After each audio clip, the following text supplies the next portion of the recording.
சமூகம் நமக்கு என்ன கத்து கொடுத்துட்டு இருக்கு தெரியுமா? யாரையும் நம்பாத. அவனை பார்த்தா நல்லவன் மாதிரி இல்லடா.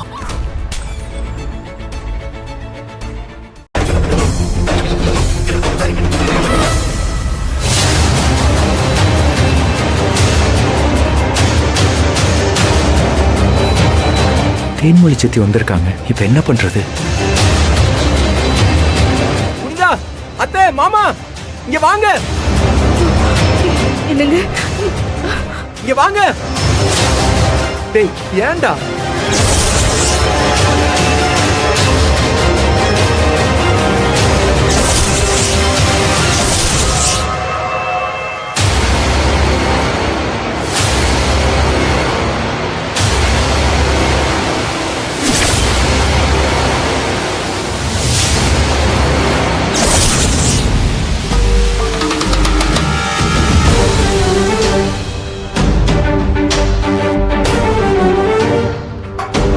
புனிதா, என்னம்மா? என்ன இதெல்லாம்? அத்தை, எங்களுக்கே இப்பதான் விஷயம் தெரியும். என் தம்பி பொண்ணுக்கு கல்யாண ஆசையை காட்டிட்டு இப்ப இன்னொரு பொண்ணுக்கு தாலி கட்டி கூட்டிட்டு வர உங்களுக்கு எல்லாம் எப்படி மனசு வந்துச்சு? மாமா, நீங்க தப்பா நினைக்கிறீங்க. இன்னைக்கு காலையில தான் அமுதாவும் மணிகண்டனும் வீட்டுல இல்லங்கிற விஷயமே எங்களுக்கு தெரியும். அப்பதான் சூர்யா இவங்க கல்யாணம் பண்ணிக்க போறதா சொன்னான். அவன் சொல்றத கேட்டுதான் நாங்க எல்லாருமே கோயிலுக்கு போனோம்.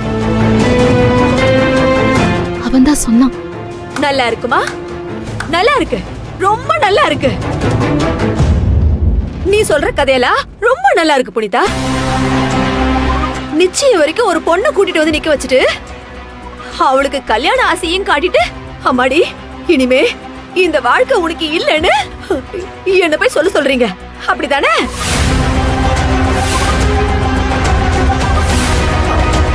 ஏ சொல்லுங்க எல்லாரும். நாங்களும் அவங்க கிட்ட வந்து எங்க பொண்ணை குடுக்கறோம் சொன்னோம். நீங்களா தானே எங்க பையனுக்கு உங்க பொண்ணை கொடுங்கன்னு கேட்டு வந்தீங்க? சொல்லுங்க. அப்ப கூட இங்க நிக்கிறானே இந்த பெரிய மனுஷன் அமுதாவை விரும்புறேன்னு ஒரு வார்த்தை கூட என்கிட்ட சொல்லலையே. ஆரம்பத்துல இருந்தே இது நமக்கு செட் ஆகாது, இது நமக்கு ஒத்து வராதுன்னு என் புருஷன் சொன்னாரு. நான் கேட்கலையே. மணிகண்ட என் அண்ணன் மக, என் அண்ணன் பையனுக்கு நாம போட்டு கொடுக்கலடா வேற யார் கொடுப்பாங்கன்னு அவன் சரியாயிடுவான்னு சொல்லி தீபிகா கிட்ட பேசி நான் தான் சம்மதம் வாங்கினேன்.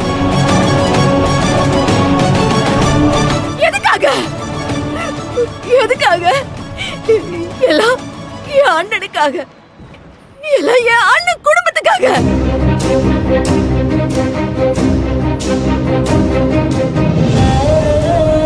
அதுக்கு நீங்க கொடுக்கிற மரியாதை அவ்வளவுதானா? சொல்லுங்க, அவ்வளவுதானா?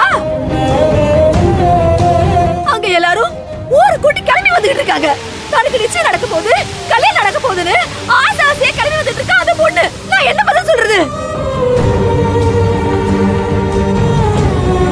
சொல்லுங்க, என்ன பதில் சொல்றீங்க? நடந்த எல்லாத்துக்குமே தீபிகா கிட்டயும் அத்தை மாமா கிட்டயும் நான் மன்னிப்பு கேக்குறேன். மன்னிப்பு கேட்டா எல்லாம் சரியாயிடுமா?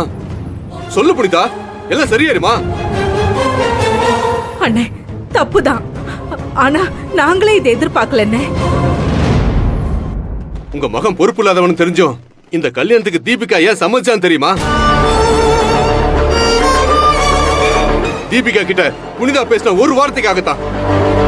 தீபிகா எங்க கிட்ட மணிகண்டனை கல்யாணம் பண்ணிக்கிறதுக்கு சம்மதம் சொன்னதுனாலதான் இந்த சம்மந்தம் இவ்வளவு தூரம் வந்துச்சு.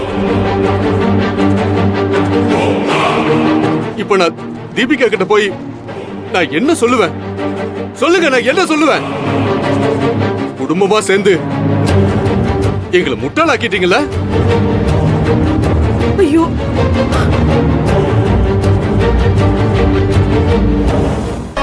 என்ன அண்ணி அமைதியா இருக்கீங்க?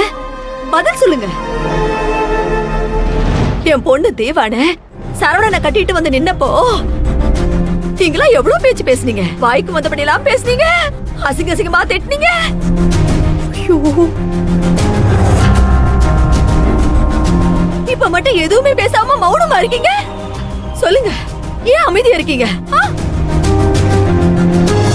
எங்க பொண்ணு தீபிகா அவ பாட்டுக்கு அவ வேலையை பார்த்துக்கிட்டு சிவனேன்னு தானே இருந்தா அண்ணி.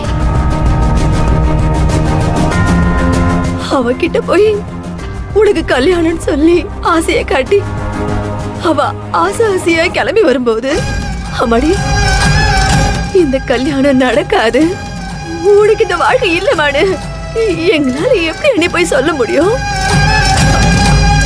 அவளை எந்த பக்கத்துல வச்சு எங்களால பார்க்க முடியும்? சொல்லுங்க, நான் என்ன பேச சொல்றீங்க? உங்களுடைய ஆதங்கம் எனக்கு புரியுது. ஒரு வாக்கிற மணிகண்டன் அப்படி ஒரு காரியத்தை பண்ணுவான்னு நான் நினைச்சு கூட பார்க்கல. பாத்தியா மணிகண்டன், நீ பண்ண காரியத்தால 2 பொண்ணுங்களோட வாழ்க்கை என்ன இருக்குன்னு பாத்தியா? மாமா, நாங்க பண்ணது தப்புதான். சித்தி, நீங்களும் எங்களை மன்னிச்சிருங்க. ஆரம்பத்துல இருந்தே தீபிகாவை பொண்ணு பாக்குற விஷயம் இவருக்கு பிடிக்கல.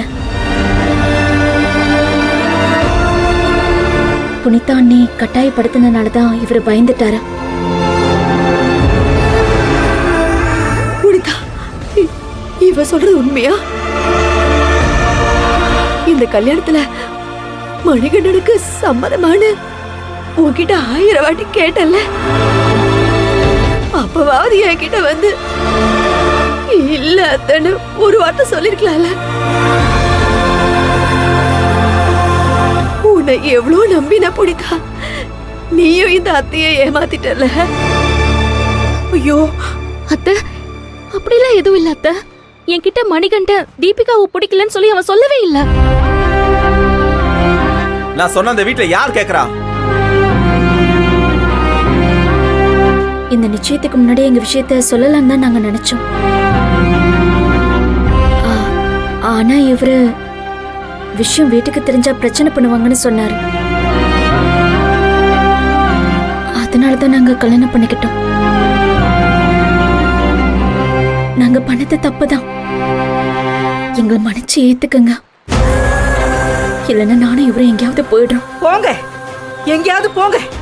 ச்சே, எங்க மான மரியாதை எல்லாத்தையும் மொத்தமா காத்துல பறக்க விட்டுட்டு இப்படி யாருக்கும் பதில் சொல்ல முடியாத நிலைமையில கொண்டு வந்து விட்டுட்டீங்களே. எங்க முகத்திலேயே முழிக்காதீங்க, போடுங்க இங்கிருந்து, எங்கேயாவது போய் தொலைங்க.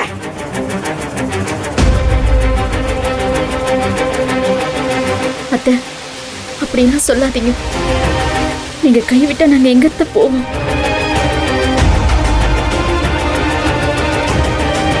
நீங்க அண்ணி மேல காட்டின பாசத்தை பார்த்துதான், என்னையும் உங்க பொண்ணு மாதிரி பார்த்துப்பீங்கன்னு நம்பிதான் நான் இவரை கல்யாணம் பண்ணிக்கவே சம்மதிச்சேன்.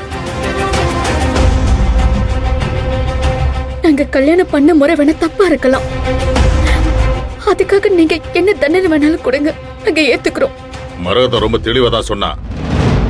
எங்களை மதிக்காதவங்க எங்க கூட இருக்க வேண்டிய அவசியம் இல்லை.